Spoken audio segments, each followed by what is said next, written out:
My name is Óscar Santillán. I'm a visual artist from Ecuador. I'm also the founder of Studio Antimundo. I'm here at the Dar'iyya Contemporary Art Biennale. I come from South America, from Ecuador, and I lived there for most of my life, but at some point I moved to the US first to get a master's degree, and then I moved to Europe. For the last 12 years or so, I've been living between the Netherlands and Ecuador.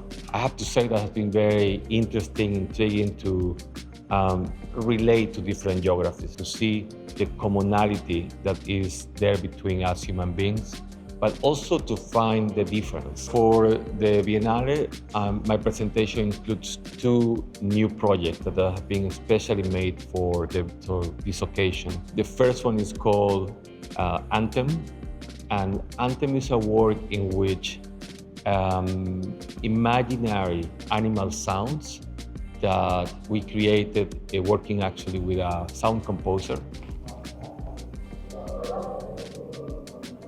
are activated when anyone in the space use their voices to speak to the sculptural elements that are hanging from these hoses that are all over the space. So there is the possibility of human, non-human, imaginary exchange. The other work is titled Terraforming Darkness, and that's a large sculpture that hosts in its interior a pulverized computer server. I would say that at the very core of it, there is the issue of transformation. I think we are living through really, really intriguing times, but things are transforming. And the way to connect to a transformation is also by letting ourselves be transformed by the different energies that are appearing in the world. How everything is part of one single planetary reality. And the planet is always evolving, never standing still. It is in that point where the Biennale's topic and my own presentation are very deeply interwoven. The two works that create my presentation, I would say, they're exploring different aspects of the planetary reality, and they are complementary. They do different things. So I would say this question of intelligence and the endless possibilities of where intelligence is coming from is at the very core of my presentation. Well, you know, these two works have different behaviors, I would say.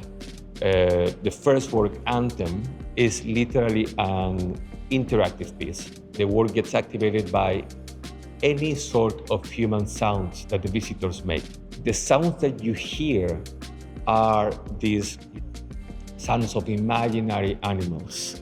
So it is possible to have this communication that again escapes rationality. So anyone can interact with the work in this way.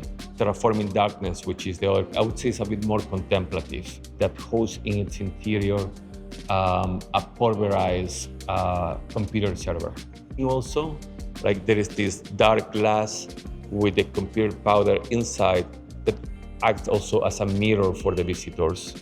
And the question that is there, I would say, is the question of intelligence. Intelligence as a way of sensing our reality, relating to our reality, but also understanding the following, I would say. What we call intelligence is different than rationality. It's very strange the way our minds work. Our works and the ideas that in a way shape them come from all kinds of different places. And I have this feeling that we can only identify a few of those. Now I'm very intrigued by sensing. There are sounds in this installation, artificial intelligences, let's say, turn back into raw materials. The sculptures that are hanging in the space come from trees. So I'm very intrigued about how we can bring together all this materiality to generate a certain, let's say, sensorial atmosphere for the viewer. I don't know which questions each viewer is going to articulate for herself or himself, but I hope overall that there is an emotional connection as well.